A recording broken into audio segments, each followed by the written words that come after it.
जैसा कि आप सभी जानते हैं, सच की हमेशा जीत होती है और हमारी एक छोटी सी प्रयास आप तक बड़ी खबर पहुंचाती है। तो स्वागत करते हैं आप सभी का STS न्यूज़ चैनल पर। आगे बढ़ने से पहले आप इस वीडियो को लाइक और चैनल को सब्सक्राइब जरूर कर ले और साथ में बेल आइकन भी प्रेस कर ले। चलिए बढ़ते हैं खबरों की। आप किस राज शहर से न्यूज़ को देख रहे हैं, कमेंट में जरूर लिखिए। भारतीय एयरटेल ने 8 शहरों में अपनी 5G प्लस सर्विस को शुरू कर दी है। एयरटेल ने कहा है कि यूजर्स को अब पहले के मुकाबले 20 से 30 गुना अधिक तेज नेटवर्क की सुविधा मिलेगी, जिसमें शानदार साउंड एक्सपीरियंस के साथ ही जबरदस्त कॉल कनेक्टिविटी भी शामिल होगी। टेलीकॉम कंपनी ने आगे कहा है कि सर्विस को इस्तेमाल करने के लिए यूजर्स को अपना सिम कार्ड नहीं बदलना पड़ेगा। मौजूदा एयरटेल सिम पर ही उन्हें सभी 5G सर्विस मिल जाएगी। ऐसे में जिन कस्टमर के पास 5G फोन है वो अपने मौजूदा डेटा प्लान कर high speed Airtel 5G plus का लाभ तब तक उठा सकते हैं जब तक इसे और अधिक बड़े पैमाने पर रोल आउट नहीं कर दिया जाता है। 8 शहर दिल्ली, मुंबई, चेन्नई, बेंगलुरु, हैदराबाद, सिलीगुड़ी, नागपुर, वाराणसी में अभी 5G सर्विस शुरू किया गया है। पंजाब के मुख्यमंत्री भगवंत मान ने गुरुवार को अमेरिका में सिख परिवार के 4 सदस्यों की हत्या पर दुख जताया है और कहा है कि मामले की उच्च स्तरीय जांच होनी चाहिए। अमेरिका के कैलिफोर्निया में इस सप्ताह की शुरुआत में अगवा की गई 8 महीने की बच्ची सहित परिवार के 4 सदस्य मृत पाए गए। मृतकों की पहचान 36 वर्षीय जसदीप सिंह, 27 वर्षीय जसलीन कौर, उनकी 8 महीने की बच्ची आरोही ढेरी और बच्चे के चाचा 39 वर्षीय अमनदीप सिंह भी इस रूप में शामिल हुए। गुजरात और हिमाचल प्रदेश में होने वाले विधानसभा चुनाव के कार्यक्रम का ऐलान इसी महीने दिवाली से पहले हो सकता है। निर्वाचन आयोग 15 अक्टूबर तक दोनों राज्यों में चुनाव की तारीख घोषित कर सकता है। दोनों ही राज्यों में बीजेपी सत्तासीन है, जबकि मुख्य विपक्षी भूमिका में कांग्रेस है। वहीं आम आदमी पार्टी दोनों ही राज्यों में टक्कर देने की कोशिश कर रही है। इन राज्यों में नवंबर में मतदान हो सकता है।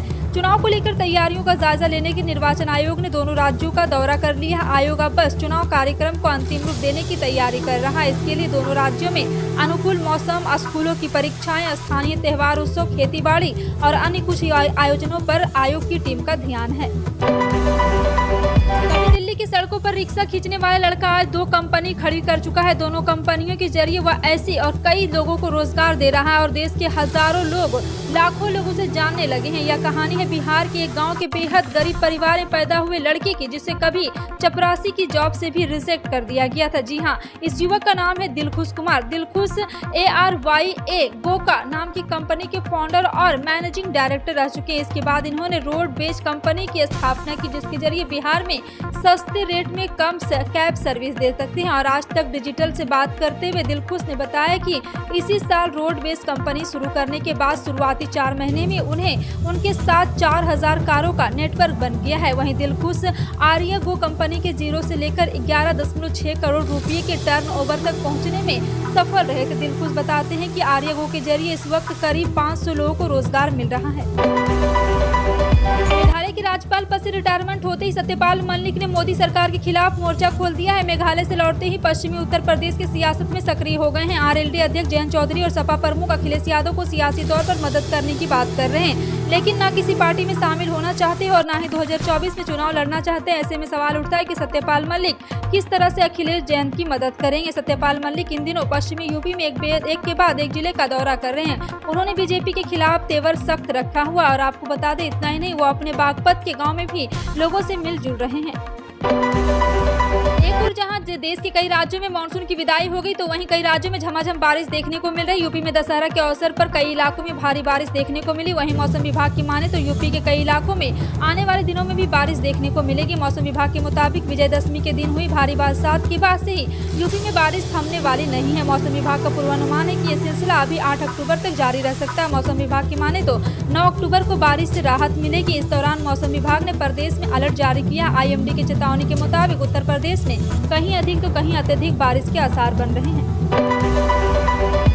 NCR में सब्जियों की कीमत में अचानक हुई बढ़ोतरी ने आम जनता को परेशान कर दिया है। यहाँ के साप्ताहिक बाजार में जो सब्जी एक सप्ताह पहले मात्र 20 से 30 रुपए किलो मिल रही थी, उसकी कीमत सीधे 3 गुना से ज्यादा हो गई। वहीं सिर्फ एक सब्जी की बात करें तो अमूमन सभी सब्जियों की कीमत में 100-200% से ज्यादा का उछाल देखने को मिल रहा है। हालांकि थोक बाजार से खबर है कि बाहर से आने वाली सब्जियों में खासा कमी देखने को मिली है। साथ ही डिमांड में खासा तेजी से भी देखने को मिल रही है। दिल्ली के नीति बाग की रहने वाली पूजा ठाकुर बताती है कि पिछले 9 दिनों के व्रत खत्म करने के बाद जब सब्जियों की घर में मांग बढ़ी तो उसी को ध्यान में रखते हुए आज जब पास के ब्लॉक के सब्जी की दुकान पर पहुंची तो उसकी कीमत सुनकर हैरान रह गई। जी हाँ, गोभी की कीमत एक सप्ताह पहले तो 60 रुपये थी, लेकिन अब 80 रुपये है।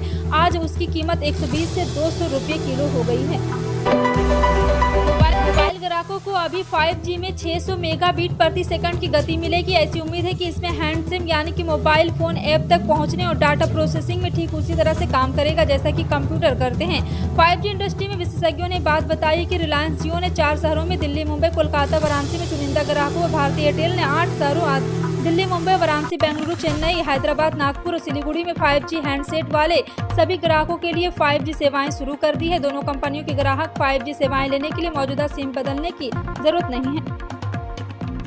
दो पड़ोसी देश दक्षिणी कोरिया और उत्तर कोरिया के बीच युद्ध का खतरा बढ़ता जा रहा है। मिसाइल लॉन्च के बाद उत्तर कोरिया के तानाशाह किम जोंग उन दक्षिणी कोरिया के पास से अपने युद्धपोत विमान उड़ाए हैं। दक्षिणी कोरिया का कहना है कि उत्तर कोरिया ने गुरुवार को उसकी सीमा के पास 12 युद्धपोत विमान उड़ाए हैं, जिसके जवाब में दक्षिणी कोरिया को भी अपने 30 सैन्य विमानों को उतारना पड़ा। दक्षिणी कोरिया की सेना का कहना है कि 8 उत्तर कोरियाई लड़ाकू जेट और 4 वाम वर्षक विमानों ने उड़ान भरी है। सेना ने कहा है कि ऐसा जान पड़ता है कि उत्तर कोरिया विमान ने हवा में सतह पर गोलीबारी करने का अभ्यास किया। एलजीबी की सक्सेना की ओर से बिजली सब्सिडी मामले की जांच का आदेश दिए जाने के बाद भारतीय जनता पार्टी ने दिल्ली के सीएम अरविंद केजरीवाल पर गंभीर आरोप लगाए हैं। बीजेपी ने घोटाले का आरोप लगाते हुए कहा है कि कमीशन का पैसा दिल्ली के सीएम तक पहुंचा।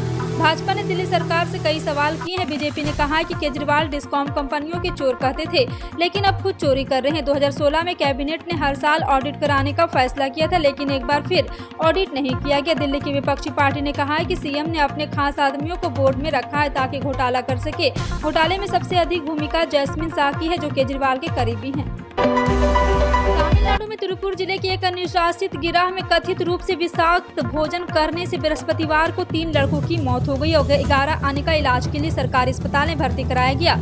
अधिकारियों ने बताया कि लड़कों ने बुधवार रात को चावल के साथ रसम और लड्डू खाए थे। इसके बाद उनमें से कई को उल्टियां और पेचिश होने लगी। उन्होंने बताया कि बृहस्पतिवार सुबह उन्हें नाश्ता किया तो उनकी हालत बिगड़ गई और उनमें से कुछ बेहोश हो गए। अधिकारियों के मुताबिक सभी को एक निजी अस्पताल में भर्ती कराया गया और बाद में उन्हें तिरुपुर और अविनाशी सरकारी अस्पताल में स्थानांतरित किया गया। अस्पताल में 3 लड़कों की मौत हो गई, जिनकी उम्र 8 से 13 वर्ष के बीच थी, जबकि अन्य का इलाज जारी है। 3 अन्य आईसीयू में भर्ती है। प्रधानमंत्री नरेंद्र मोदी 11 अक्टूबर को महाकाल गलियारा पुनर्विकास परियोजना के पहले चरण के उद्घाटन करेंगे। इस परियोजना के निर्माण को लेकर शहर के लोग बहुत उत्साहित है, क्योंकि इससे भगवान शिव के 12 ज्योतिर्लिंग में और एक महाबलेश्वर मंदिर में श्रद्धालुओं को पहुंचने और पवित्र शिवलिंग के दर्शन करने में आसानी होगी। हर दिन शाम ढलने के बाद काफी संख्या में लोग ओवर ब्रिज के पास एकत्र होकर प्राचीन रुद्रसागर झील को निहारते और गलियारे की पृष्ठभूमि से सेल्फी लेते हैं।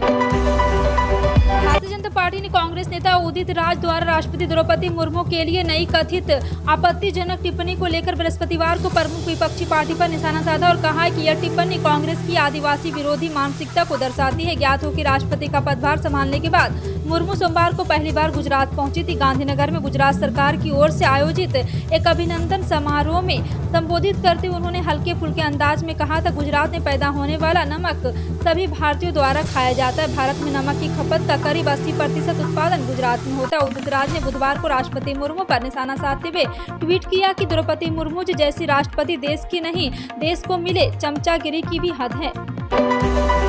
हरियाणा के सीएम मनोहर लाल ने एक प्रेस वार्ता को संबोधित किया। उन्होंने कहा है कि 10,000 एकड़ जमीन में जंगल सफारी बनाई जाएगी, जिसमें 6,000 एकड़ जमीन गुरुग्राम और 4,000 एकड़ जमीन नूह में है। ये सबसे बड़ी सफारी होगी। उन्होंने कहा है कि अभी तक 10,000 एकड़ जमीन की जंगल सफारी एशिया में है। जंगल में सभी पशुओं के लिए अलग अलग जोन होंगे। सीएम मनोहर लाल ने कहा है कि गुरुग्राम में 1080 एकड़ जमीन में एक ग्लोब सिटी का निर्माण किया जाएगा। ये एक आइकॉन सिटी बनेगा। उसमें लगभग 1 लाख करोड़ रुपयों का इन्वेस्टमेंट होगा। उन्होंने कहा है कि अब तक 11 लाख मीट्रिक टन धान की खरीद की गई और अब तक 16,000 मीट्रिक टन बाजरे की खरीद हुई। इस बार बारिश काफी हुई, जिससे फसलों की काफी नुकसान हुआ है। हमने फसल क्षतिपूर्ति पोर्टल बनाया ताकि किसान स्वयं अपने नुकसान होने के 72 घंटों में इसकी जानकारी पोर्टल पर डालें। अंतर्राष्ट्रीय कमोडिटी बाजार में एक बार फिर से कच्चे तेल की कीमतों में उछाल देखने को मिला है। ग्लोबल मार्केट में ब्रेंट क्रूड का भाव बढ़कर $93.94 प्रति बैरल पर आ गया है। इस बीच भारत में तेल कंपनियों ने पेट्रोल डीजल के नए रेट जारी कर दिए हैं।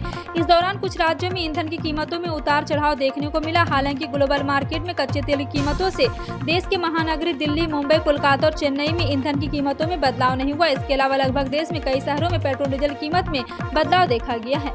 पंजाब के मुख्यमंत्री भगवंत मान ने बृहस्पतिवार को ऐलान किया है कि पुलिस विभाग में 2500 पद पर जल्दी भरी जाएगी। जी हां, आपको बता दें कि यहां एक बयान में मुख्यमंत्री ने कहा है कि पदों को भरने के लिए इस महीने के अंत तक परीक्षाएं कराई जाएगी। मान ने कहा है कि पंजाब के युवाओं को रोजगार प्रदान करने की जारी प्रक्रिया के हिस्से के रूप में आम आदमी पार्टी सरकार पंजाब पुलिस में 2500 से अधिक लोगों की भर्ती करेगी। उन्होंने कहा कि इससे पुलिस के कार्यबल में इजाफा होगा और यह प्रभावी तरीके से कानून व्यवस्था बरकरार रखने समेत अन्य आपात चुनौतियों से निपट सकेगी। आम आदमी पार्टी के वरिष्ठ नेता और राज्यसभा सांसद राघव चड्ढा ने गुरुवार को दूध की बढ़ती कीमतों को रोकने में विफल करने के लिए भाजपा के नेतृत्व वाली एनडीए सरकार पर हमला बोला और कहा है कि 2 साल पहले इसके बारे में जानने के बावजूद समस्या का समाधान करने में केंद्र की नाकामी के कारण दूध की कीमत और वृद्धि होने की संभावना है, क्योंकि चारे की कीमतों से दूध का सीधा संबंध है। ट्वीट के एक श्रृंखला में सांसद राघव चड्ढा ने कहा है कि दूध की कीमतें फिर से बढ़ने के लिए तैयार है। चारे की कीमतों में बैरिकोट वृद्धि, लंपी वायरस और प्रसार के कारण कुछ वर्षों में किसान चारे के बजाय अन्य फसलों की बुआई करना पसंद कर रहे हैं। मुख्यमंत्री भूपेश बघेल ने छत्तीसगढ़ में लोक कला साधकों के सम्मान को लेकर बड़ा निर्णय लिया। छत्तीसगढ़ में राज्य स्थापना पर दिए जाने वाले राज्य अलंकरण श्रेणी में 3 नए पुरस्कार जोड़े गए हैं। ये पुरस्कार लोक कलाकार स्व लक्ष्मण मस्तूरिया और स्व खुमान साव के भगवान राम की माता कौशल्या को समर्पित होंगे। इस संबंध में मुख्यमंत्री भूपेश बघेल ने कहा है कि छत्तीसगढ़ अपनी प्राचीन और समृद्ध सांस्कृतिक विरासत एवं जीवन संस्कृति के लिए प्रसिद्ध है। फिलहाल आपका इन सभी खबरों पर क्या कहना है, कमेंट सेक्शन में टाइप करके जरूर बताएं। इसी तरह की पल पल की अपडेट जानने के लिए जुड़े रहें आप अपने NTS न्यूज चैनल से। मिलते हैं अगली बड़ी खबर में, तब तक के लिए जय हिंद।